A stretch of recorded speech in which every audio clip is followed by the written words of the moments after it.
너무나 훌륭한 찬양을 하나님께서 들려주셨고, 지난 코로나로 우리가 시달리는 동안에 이 찬양들이 있을 때마다 막 가슴에 하나님의 그 은혜를 경험하는 것 같습니다. 솔직한 주의 종의 고백이라고 생각합니다. 한번 서로 이제 이렇게 12월에 세 번째 주일날 만났는데요. 이제 성탄절입니다. 토요일 날이. 옆에 사람들 한번 이렇게 마스크 썼지만 밝은 모습으로 주님 품에 안긴 모습으로 한번 여러분 인사하겠습니다. 평안하십시오. 예, 건강하십시오. 예, 건강하십시오. 예, 좀 괜찮나 싶었는데, 예, 또 조금 전에도 이 1, 2부 끝나고 구청에서 또 이제 점검반이 왔었고, 또 여러 가지 또 사진도 찍고 가고 그랬지만 30% 정도 이제 허락이 돼서 저희 교회는 60명 정도 위아래층에 들어올 수가 있습니다. 그래서 이제 여러분들이 이럴 때일수록 방역을 잘 지켜주시고, 특별히 여러분들이 지금 마음을 놔서는 안 됩니다.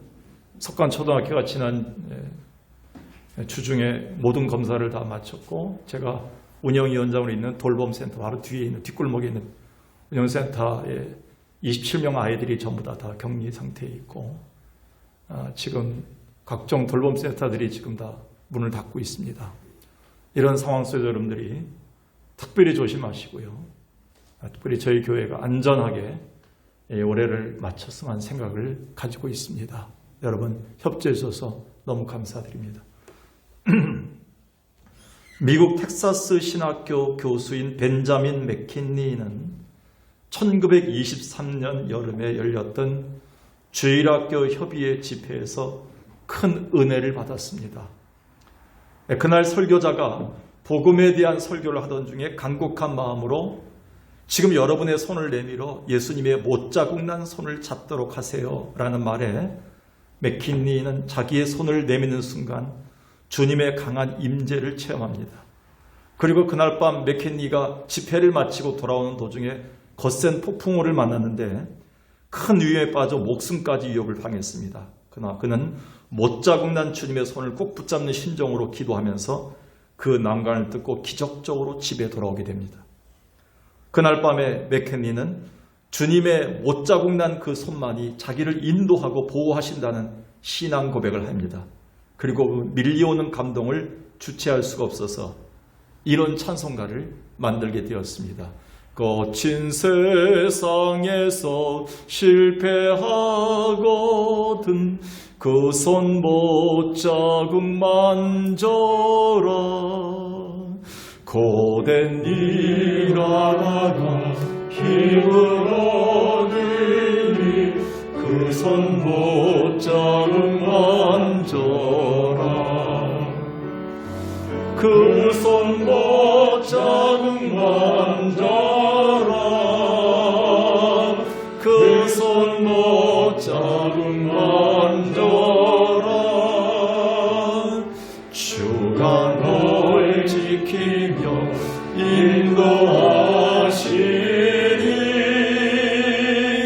그 손 못자국 만져라.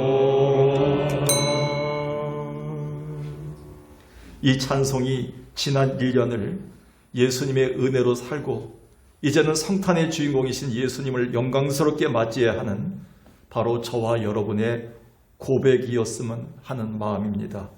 물론 우리는 살면서 여러 만남들을 경험합니다. 또 그 만남들을 통해서 인생의 가치와 의미를 부여하기도 합니다. 그런데 이런 모든 만남들이 우리에게 의미 있고 가치 있는 만남들은 아니었습니다. 때론 상처를 줬고 삶의 무거움을 더하는 의미 없는 만남들도 많았기 때문입니다. 그럼에도 연약하고 깨지기 쉬운 우리가 이 거친 세상을 살면서 꼭 만나야 할 분이 있다면 맥켄리 교수처럼 바로 예수 그리스도였습니다. 저 또한 이 예수를 20세에 인격적으로 만남으로 새로운 인생의 길을 열었고 그 이후로는 계속 제 인생의 목자와 스승이 되어 주셔서 이곳까지 인도하였습니다. 그런데 우리가 오늘 이 예수 그리스도를 우리가 진정으로 만나야 될 이유가 있다면 이 예수님만이 지금 인류가 해결하지 못하고 있는 문제를 해결하고 우리에게 영원한 생명을 주시기 때문입니다. 그래서 사도행전 4장 12절에서 이렇게 성경은 기록되어 있습니다. 다른 이로서는 인간에게 구원을 받을 만한 이름이 없다. 천하 인간의 구원을 받을 만한 이름은 예수밖에 없다라고 분명히 못 받고 있습니다. 그런데 안타까운 것은 지난 2년 동안 우리 장로님 기도하셨듯이 우리를 멈추게 했던 코로나 팬데믹 상황이 내 삶의 사회적 거리두기를 훨씬 넘어서 이제는 예수 그리스도와의 거리두기를 했습니다. 교회와의 거리두기를 만들고 있습니다. 성도 서로 간에도 거리를 두게 만들었습니다. 어려운 이웃들과도 거리를 두게끔 우리의 삶을 만들어가고 있습니다. 그런 의미에서 이번 성탄절은 그 어느 때보다도 우리에게 영적인 각성을 요하는 때라고 생각합니다. 우리가 성탄의 주인공이신 예수 그리스도를 다시 바라봄으로 참 신앙의 본질과 참 그리스도인됨을 발견할 수 있는 소중한 기회이기 때문입니다. 다행히도 이번 성탄절은 그 어느 때보다도 화려하지가 않습니다. 여러 행사들을 치르지 않습니다. 우리가 더욱 참 믿음의 대상이신 예수 그리스도만 바라볼 수 있는 좋은 기회를 만들었다고 생각합니다. 그렇다면 오늘 우리에게 이 예수 그리스도가 참 믿음의 대상인 이유는 무엇인가요? 첫 번째는요, 인간 죽음에서 오는 두려움의 문제를 해결해 주셨기 때문입니다. 최근에 이어령 박사님이 인터뷰한 이어령의 마지막 수업이라는 책이 나왔는데 가슴이 너무 먹먹했습니다. 지금 87세이신데 2년 전에 온몸에 퍼진 암 때문에 치료를 하다가 치료를 중단하고 이어령 박사님은 기자와의 인터뷰를 이렇게 책에서 얘기했습니다. 어느 때보다도 그는 죽음에 대해서 이렇게 말합니다. 이전에는 제가 죽음에 대해서 많이 말해왔는데 그때는 죽음이 철장 우리에 갇힌 호랑이로 알고 있었다면 지금은 철장 안의 호랑이가 밖에 나와서 나에게 덤벼드는 기분입니다. 죽음을 앞둔 사람의 느낌이 어떠한지를 어느 누구보다도 아주 생생히 표현한 말이라고 생각합니다. 여러분은 지금 우리 안에 원칙적으로, 원천적으로 존재하는 이 두려움의 실체를 알고 계시나요?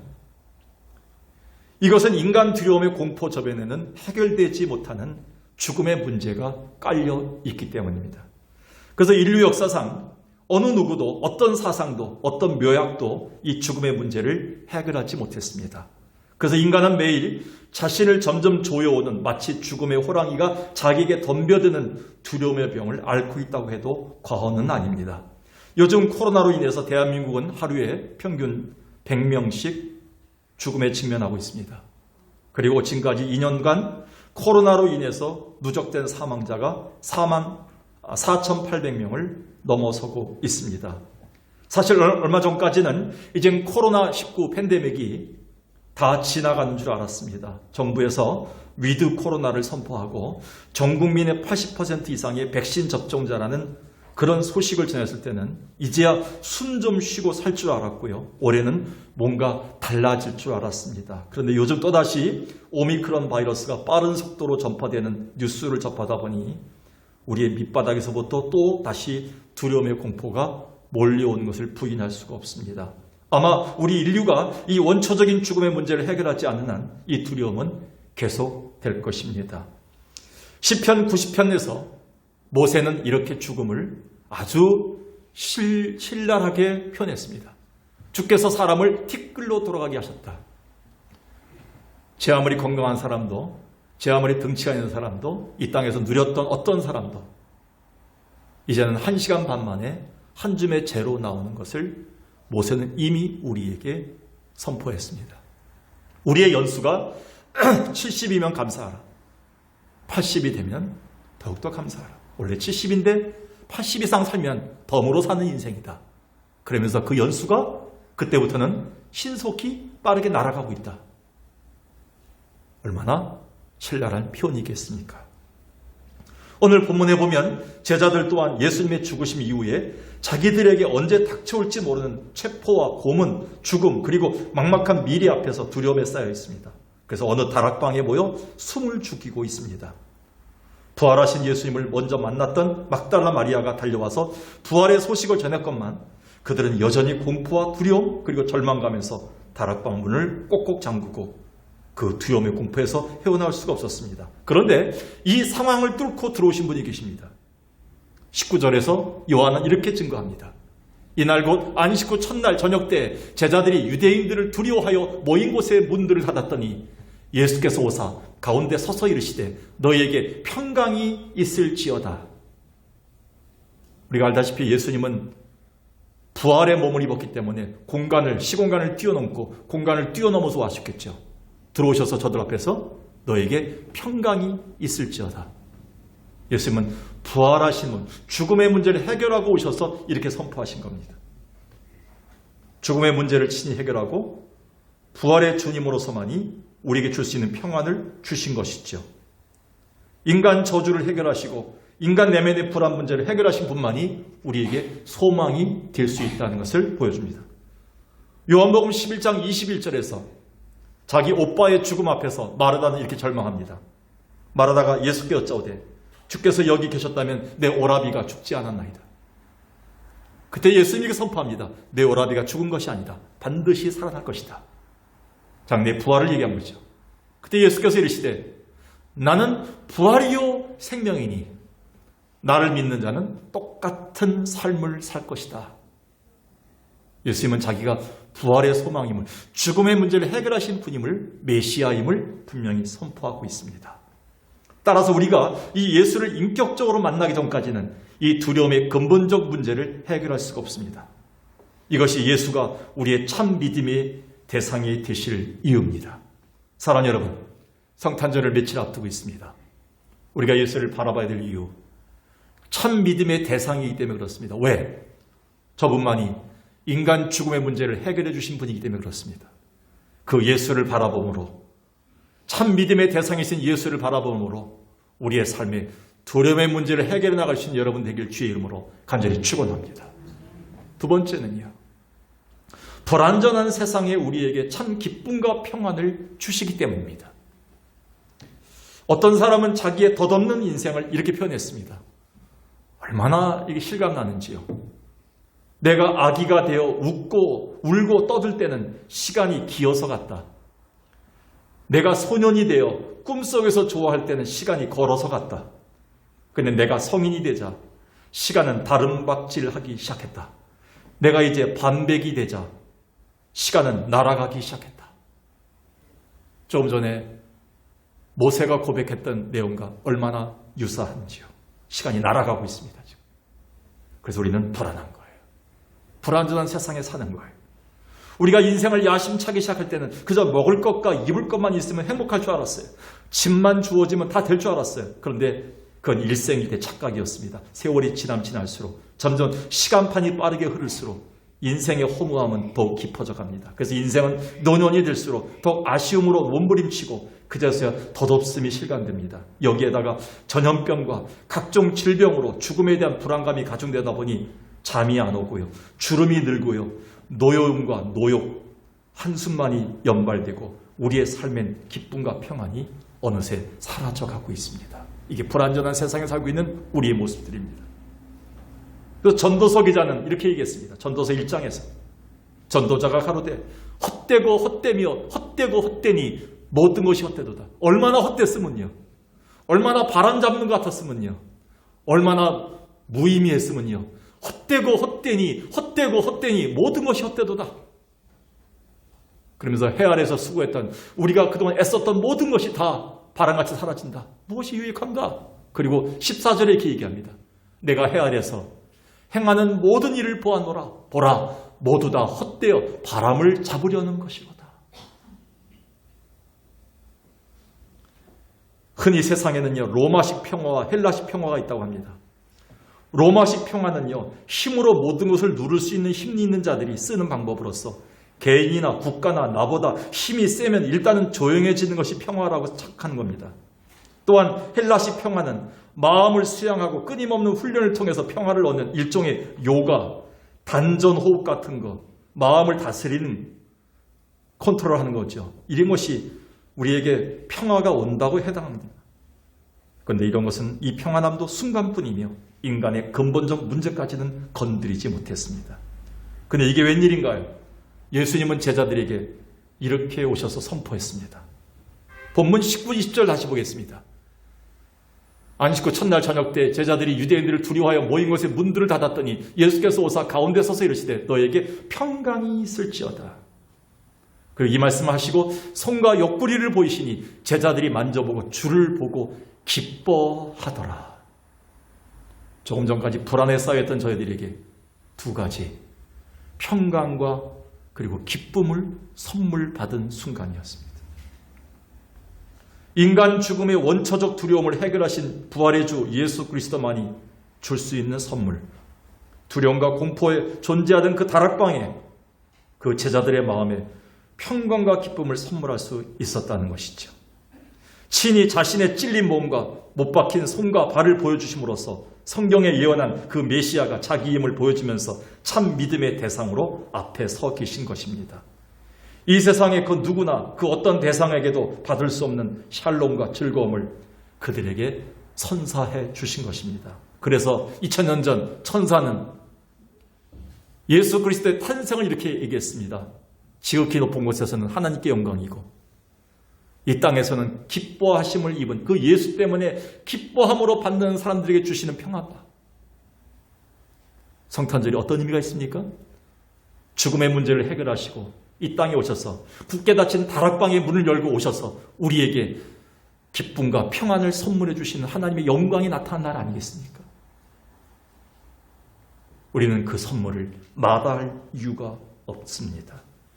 그래서 이처럼 불안전한 세상에 살고 있는 우리에게는 주님의 이 기쁨과 평안의 선물이 절실한데 그것은 주님만이 줄 수 있는 선물이라는 것입니다. 그래서 그분은 우리의 참 믿음의 대상이 되어 주셔야 됩니다. 그분은 이렇게 얘기했습니다. 요한복음 14장에서 그는 진리의 영이라 세상은 능히 그를 받지 못하나니 이는 그를 보지도 못하고 알지도 못합니다. 그러나 너희는 그를 아나니 27절에 말합니다. 너희 함께 계시며 또 너희 속에 계셨던 그 영이 어떻게 합니까? 이렇게 얘기합니다. 평안을 너에게 끼치노니 또 나의 평안을 너에게 주노라. 내가 너에게 주는 평안은 세상이 주는 것과 같지 아니하다. 너희는 마음에 근심하지도 말고 두려워하지도 말라. 예수님만이 줄 수 있는 평안이었습니다. 인간 죽음의 문제를 친히 해결하시고 우리 안에 진리의 영으로 함께 하시면서 그리고 우리에게 참 기쁨과 평안을 줄 수 있는 그분만이 참 믿음의 대상이 되어야 될 이유입니다. 따라서 우리는 그 어느 때보다도 이번 성탄절을 맞이하면서는 또 연말에 내년 새해를 맞이하기 위해서는 오늘 이 문제를 분명히 해결해야 됩니다. 참 믿음의 대상이신 예수 안에 있으므로 참 기쁨과 참 평안이 우리에게 올 수 있다면 왜 우리가 마다하겠는가? 이 선물을 받을 수 있는 성탄절이 되어야 되지 않는가? 오늘도 참 믿음의 대상이신 주 안에 거할 수 있는 여러분 되길 주의 이름으로 축원합니다. 주 안에 있는 나에게 단 근심이 있으랴 십자가 밑에 나가 내 짐을 들었네.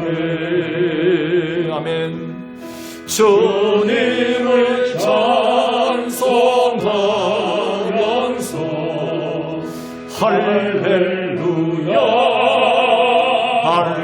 할렐루야 내 앞길 넓고 해도 나 주님만 따라가. 2절까지만 부르겠습니다.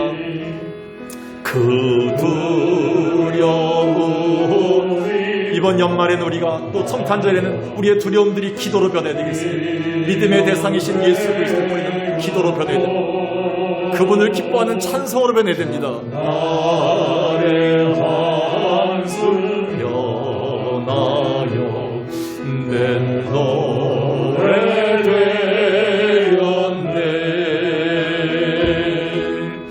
주님을 찬송하면서 할렐루야 할렐루야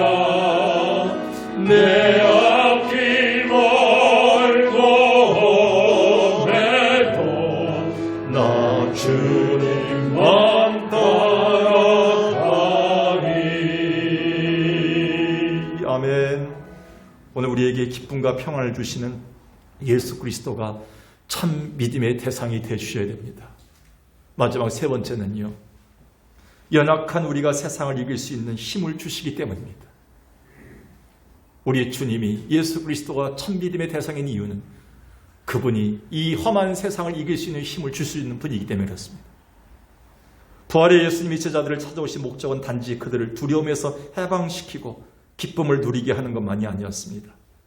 예수를 진정으로 만남으로 죽음의 문제와 인생의 시름을 이겨낸 그들이 이제부터는 세상에 나아가 이 세상을 회복할 복된 소식을 전하는데, 그리고 하늘의 참된 위로를 전하는데 저들에게 그 능력을 주시기 위함이었습니다.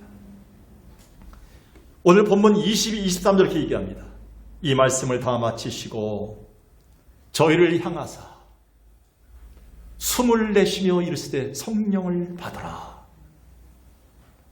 예수님이 제자들에게 평안하라, 두려워하지 말라 한 다음에 아휴 나도 안 돼 이렇게 한숨 쉰 게 아니라 숨을 내쉬면서 생명, 인간을 만드신 다음에 진흙덩이에다가 생명을 부어놓으셔서 사람이 되게 하신 것처럼 그 푸뉴마, 하나님의 영, 생명을 부어놓습니다. 그게 성령이었습니다. 우리가 가진 사역, 목회 사역, 당회원으로서, 권사로서, 회장으로서, 그리고 집사로서, 아버지로서, 엄마로서 하는 이 모든 일, 하나님에게 주신 일들 우리 힘으로 되는 게 있습니까? 하나님이 거기에다가 하나님 주님만이 우리의 힘이십니다 고백하니까 거기에다 예배 때마다 숨을 확 내주시니까 성령을 받아서 우리가 하는 게 아니겠습니까? 제자들에게 이 힘을 주시는 장면입니다. 성령을 받아라. 너희가 어디 가든지 죄를 사하면 그들이 살 것이다. 누가 되든지 그대로 두면 그대로 죄가 사하지 않는 가운데 있을 것이다. 이 권능을 주십니다. 세상을 움직일 수 있는 천국 열쇠를 주신 것이죠. 이렇게 거칠고 험한 세상으로 나가 죄와 싸우고 사탄의 세력 가운데 있는 자들을 구원하기 위해서는 우리 힘으로는 역부족이라는 것입니다. 우리 교회를 우리 힘으로 지킵니까? 내 가족과 내 이웃을 내가 지켰습니까? 그들로 죄의 굴레에서 벗어나 이 땅에서 하나님의 기쁨과 평강을 누리는 자들로 살려고 한다면 우리의 힘으로는 불가능합니다. 그래서 주님은 약속하셨어요. 사도행전 1장 8절에서도 이렇게 얘기했어요. 오직 성령이 너에게 임하시면 가능하다. 하늘로부터 능력이 입힐 때까지 기다리라. 그들은 다락방에서 기도했어요. 오순절 다락방에서 기도하면서 이 능력을 입어서 나갔습니다. 우리가 예배당에 왜 모입니까? 힘들어도. 왜 우리가 집에서 방송 앞에서 무릎 꿇고 왜 예배 드립니까? 힘들어도요. 이 능력을 덧입지 않으면 하루도 살아갈 수 없는 백성이기 때문에 그렇습니다. 성탄절은 그 능력을 바라보는 날이에요. 단지 행사가 아니에요. 코로나로 인해서 모든 것이 막혀있고 행사를 치르지 못하지만 오히려 이때 주님만 바라보는 성탄절을 우리는 지내야 된다고 생각합니다. 그 힘을 공급받는 성령 충만한 날이 되어야 된다고 생각합니다. 누가복음 10장 3절에 보니까 주님께서는 70명의 제자들을 2사람씩 짝지어서 보냅니다. 세상에. 어린 양을 이리 가운데 보낸 것처럼 저들을 이 험한 세상에 보내면서 갈지어다 가라 하면서 복음을 들고 나가게 합니다. 그런데 그들이 돌아옵니다. 17, 19절에 흥분돼서 돌아옵니다. 70인이 기뻐하여 돌아와 이르되 주여 주의 이름이면 귀신들도 우리에게 항복하더이다. 그때 예수님이 이렇게 맞장구 치십니다. 그래 너희들이 능력 행할 때 하늘에서부터 마귀들이 떨어져 내리는 걸 봤다. 너희 권능을 내가 행했구나. 내가 준 권능을 너희가 행하고 돌아왔구나 라고 말씀하십니다. 알다시피 바울은 어느 누구보다도 그렇게 거친 세상 가운데서 주님이 주신 능력을 풍성히 체험하였으며 따라서 당당하게 승리를 외칠 수가 있었습니다. 19절도 마지막 보여주세요. 내가 너에게 뱀과 정갈을 밟으며 원수의 모든 능력을 제어할 권능을 주었으니 너희를 해칠 자가 결코 없으리라. 이 능력을 누구보다도 많이 체험한 사람 바울이죠. 바울은 그가 로마서 8장에서 이렇게 얘기합니다. 누가 우리를 그리스도의 사랑에서 끊으리요 환난이나 공고나 박해나 기근이나 적신이나 위험이나 칼이라. 우리가 인생을 살면서 이 세상에서 겪는 모든 환난의 내용들입니다. 어느 때는요, 공고해요. 어느 때는 박해가 있어요. 어느 때는 궁핍해요. 어느 때는 모든 것이 발가벗겨진 상태예요. 적신의 상태예요. 어떤 때는 너무 위험해요, 우리 가정이. 이번에도 우리 가족뿐만 아니라 주변 사람들에게 코로나 검사할 때 보면 그 기다리는 게 너무 힘든 거예요. 저는 여러 번 당했습니다. 어디 갔다 와서 검사해 보십시오. 기다리십시오. 그게 너무 힘들더라고요. 그거 너무 위험해요, 인생이요. 가리야. 조금만 나가도 우리는 위험해요. 여러분, 그런데 어떻게 이겼습니까? 바울이 이렇게 얘기합니다. 그러나 이 모든 일에 우리를 사랑하신 이가 계시다. 그 품 안에만 있다면 그 예수로 말미암아 우리가 넉넉히 이기느니라. 그분이 우리에게 그때마다 힘을 주신다는 거예요. 우리는 그 예수님에게 초점을 맞춰야 돼요. 그게 성탄절이에요. 얼마 전에 이전에 한번 제가 구입했던 책을 다시 보면서 은혜를 받았습니다. 이 책은 고통은 헛되지 않아요 라는 책입니다. 엘리자베스 엘리엇이죠. 저자는 결혼한 지 27년 만에 남편 짐 엘리엇이 남미 에콰도르 선교지에 나가서 원주민들에게 무참히 살해당하는 일을 겪습니다. 그러나 그녀는 오히려 남편을 죽였던 원주민들을 찾아가 16년 동안 전도해서 그 마을에 교회를 세우고 추장이 하나님께 돌아오게 만듭니다. 그 후에 미국으로 돌아와서 신학교 교수였던 두 번째 남편을 만납니다. 그런데 그 남편 또한 암으로 3년 만에 떠나는 슬픔을 당합니다. 그럼에도 그녀는 무너지지 않았습니다. 그녀는 결국 그 고통을 이겨낸 후에 이렇게 말합니다. 고통은 결코 헛되지 않아요. 이 고통 속에서 그때그때마다 주님이 내게 힘이 되어주시고 이겨낼 수 있는 소망을 주셨고 저를 여기까지 인도했습니다. 고통은 결코 헛되지 않았습니다. 지금 이 시기에 우리에게 참으로 적절한 책이 아닐까요? 그동안의 코로나 상황이 우리에게 준 고통은 너무나 컸습니다. 또 여전히 우리는 고통의 시간을 보내고 있습니다. 그러나 한편 우리는 신앙의 선진들처럼 참 믿음의 대상이신 예수 그리스도가 주시는 그 힘으로 넉넉히 이겨나가야 될 책임이 있습니다. 그래서 이번 성탄절엔 그 어느 때보다도 우리가 예수 그리스도에게 집중하고 바라보아야 합니다. 오늘 우리에게 세상을 이길 수 있는 힘을 주시는 참 믿음의 대상이신 예수 그리스도를 바라보는 여러분 되시길 주의 이름으로 축원합니다. 말씀 마칩니다. 우리는 우리에게 닥친 역병마저도 다스리지 못하는 연약한 자들입니다. 그러나 우리는 이 힘들고 거친 세상을 살아내고 이겨내야 될 이유가 있는데 그것은 예수님이 지금도 살아계시기 때문입니다. 이번 성탄절에 오로지 예수 그리스도에만 집중해야 될 이유가 뭡니까? 참 믿음의 대상이기 때문에 그렇습니다. 그분은 세 가지 이유를 갖고 우리에게 나를 바라보라고 얘기합니다. 인간 죽음에서 오는 두려움의 문제를 해결해 주셨다고 우리에게 말씀하고 계십니다. 불안전한 세상에 사는 우리에게 참 기쁨과 평안을 주실 분이라고 우리에게 약속하고 계십니다. 연약한 우리에게 세상을 이길 수 있는 힘을 주시겠다고 지금도 약속하고 계십니다. 오늘 예수 그리스도가 우리의 참 믿음이 대상이 될 수 있는 여러분 되길 주의 이름으로 간절히 축원합니다.